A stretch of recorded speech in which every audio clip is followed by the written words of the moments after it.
Cek cek cek cek. Assalamualaikum.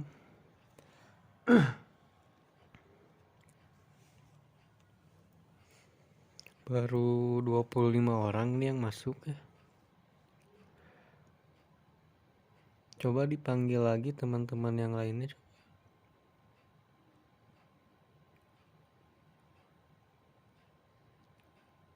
Nah, ya udah nambah ya.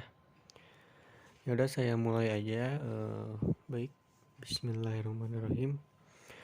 Assalamualaikum warahmatullahi wabarakatuh. Ya, jadi maksud saya di sini yaitu untuk menggantikan sementara ya. Menggantikan sementara Pak Doni karena Pak Doni berhalangan hadir dan digantikan oleh saya untuk pertemuan kali ini. Ya, perkenalan. Ya mungkin perkenalan singkat aja ya. Ya, jadi nama saya itu Rizal Putra Pratama ya. Saya itu dari kampus IKIP Siliwangi,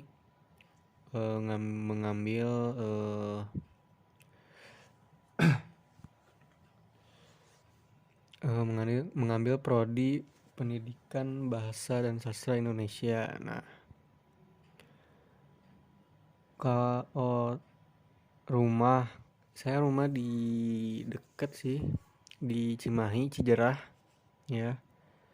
Di sini ada yang orang Cimahi juga. Ya banyak ya. Ya jadi kata Pak Doni, jadi sekarang itu masuk ke materi baru ya. Materinya yaitu keterampilan berbahasa.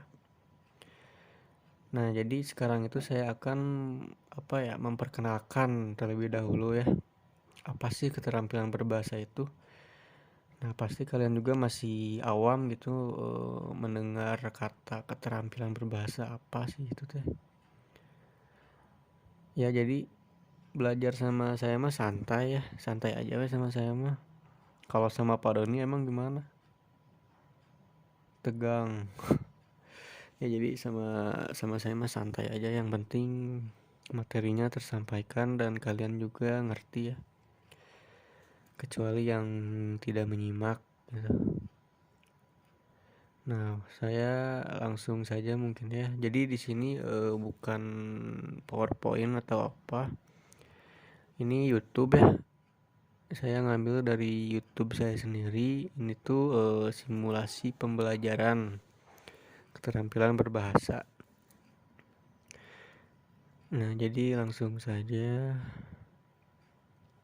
Nah, di sini ada pengertian keterampilan berbahasa ya. Nah, jadi apa sih keterampilan berbahasa itu? Nah, di sini dituliskan keterampilan berbahasa adalah kemampuan dan kecekatan menggunakan bahasa yang meliputi membaca, berbicara, menulis, dan menyimak. Nah, jadi keterampilan berbahasa ini adalah sebuah kemampuan atau keterampilan atau sebuah kemampuan kita menggunakan bahasa secara maksimal yang meliputi kegiatan membaca, berbicara, menulis, dan menyimak. Kenapa sih harus keempat kegiatan ini gitu? Kenapa harus membaca, berbicara, menulis, lalu menyimak? Nah, nanti mungkin nggak tahu pertemuan sekarang atau nanti dijelaskan kembali oleh Pak Doni. Jadi ada hubungan keempat kegiatan ini yang menjadi jadi keempat kegiatan ini keterampilan berbahasa ya. Sebentar.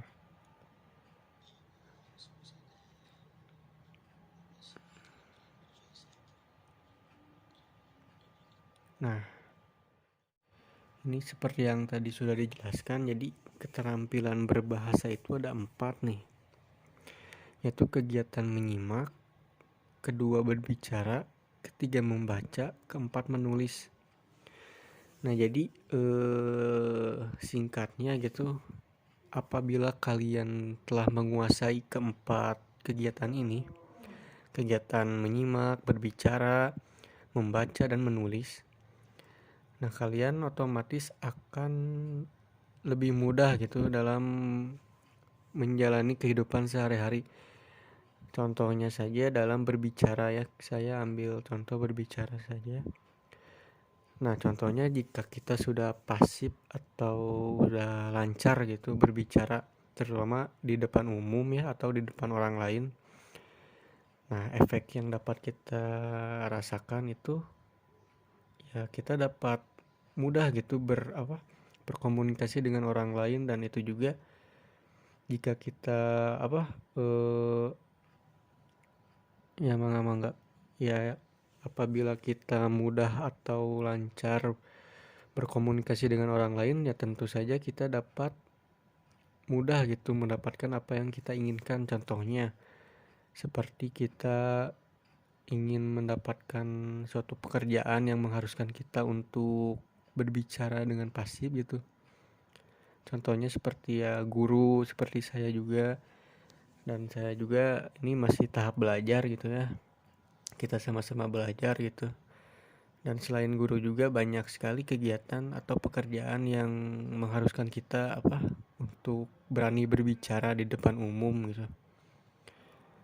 Dan selain berbicara juga di sini ada menyimak, membaca, dan menulis, dan ini juga penting gitu untuk menjalani kehidupan sehari-hari. Nah, itulah pentingnya kenapa kita harus belajar gitu ya keterampilan berbahasa ini.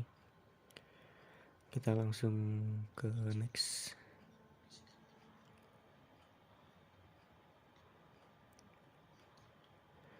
Nah, jadi keterampilan berbahasa. Nah, keterampilan berbahasa ini kan tadi sudah dijelaskan ya. Ada menyimak, ada berbicara, lalu ada membaca, dan ada menulis. Nah, keterampilan berbahasa ini dibagi dua. Ada keterampilan berbahasa lisan dan juga tulis. Nah, lisan itu adalah yang keluar dari mulut kita ya. Contohnya berbicara, maaf.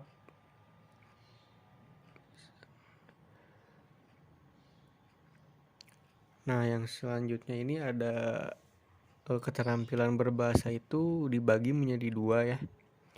Yang telah tadi dijelaskan, jadi ada 4, yaitu menyimak, berbicara, membaca, dan menulis. Nah, di sini ada sedikit kesalahan ya, mohon maaf. Ya udah saya jelaskan aja ya. Kalau bisa dicatat ya. Soalnya ini di sini kalau cuman di screenshot, soalnya ini ada sedikit kesalahan.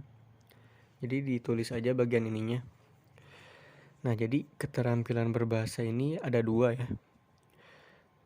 Yang pertama itu reseptif, yang kedua produktif. Ya, sambil ditulis ya boleh. Nah, reseptif itu apa sih?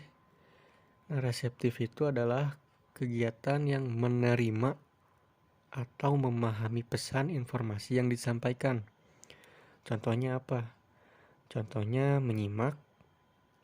Pertama menyimak, yang kedua membaca. Nah, ini salah ya, harusnya ini di sini membaca nih. Saya salah waktu itu. Sudah nulisnya? Ya, jadi reseptif itu adalah kegiatan menerima atau memahami pesan informasi yang disampaikan. Nah, kegiatan menyimak dan membaca ini ya tentunya kegiatan yang dapat menyerap gitu, menerima pesan informasi yang disampaikan. Contohnya saja dari membaca ya.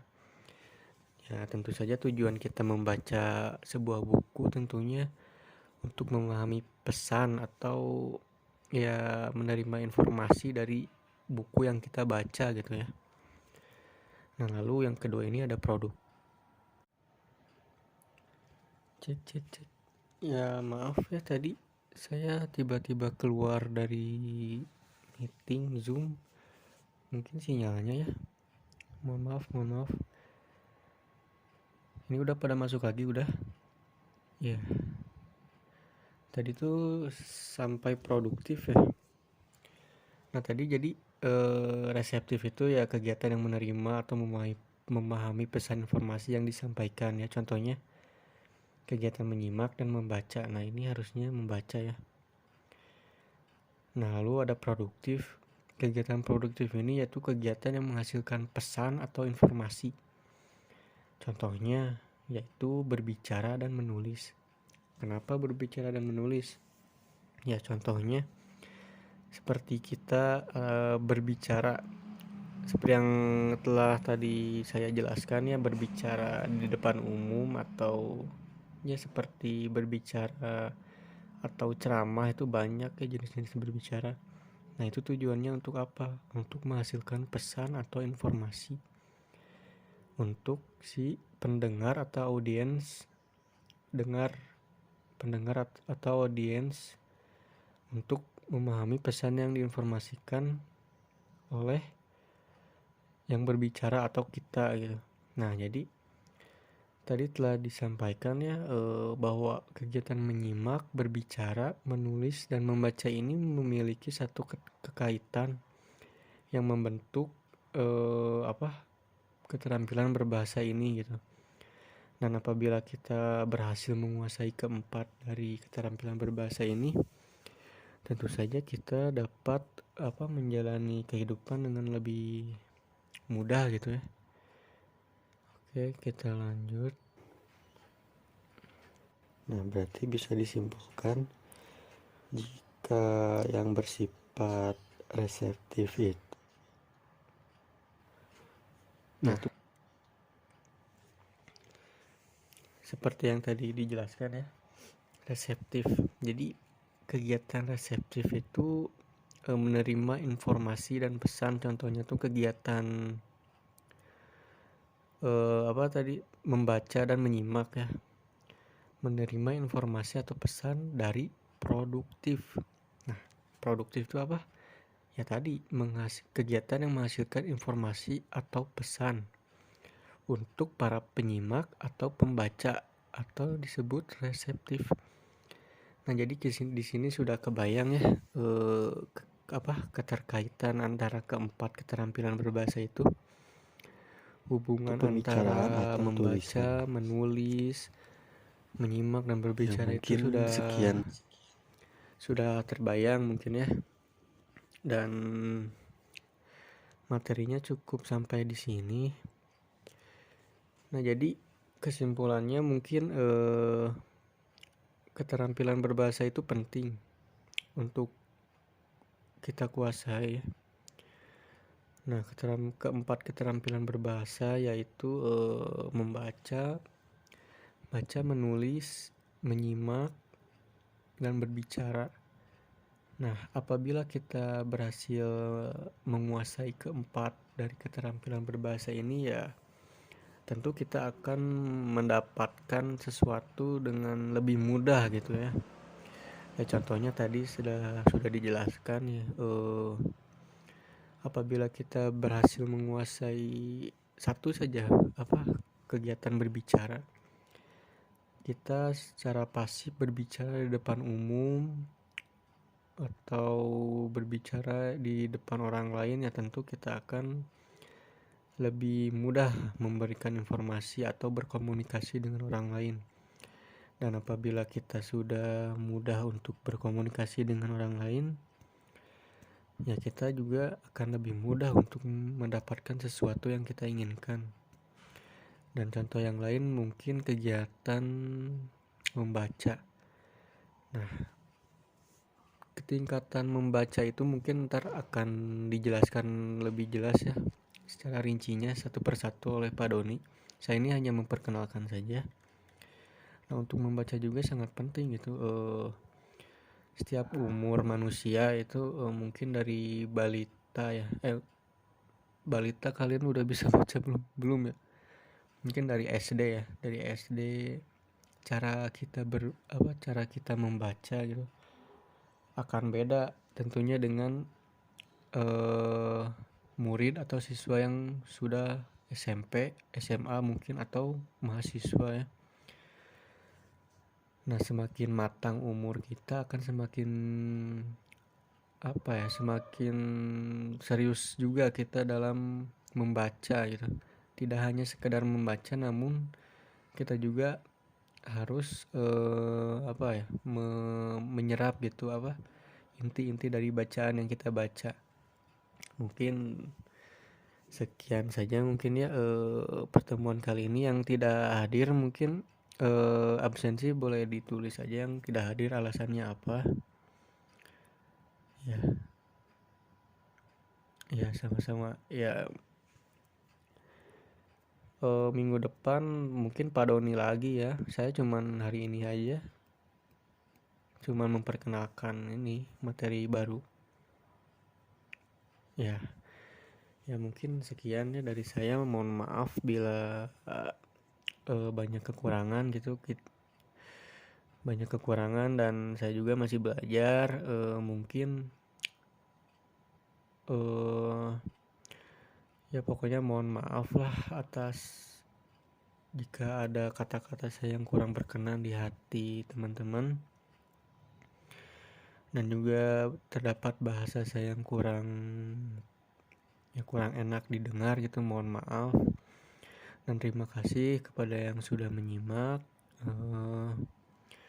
Akhir kata saya cukupkan. Wassalamualaikum warahmatullahi wabarakatuh. Saya izin live Zoom ya. Ya, sama-sama ya. Ya, saya izin.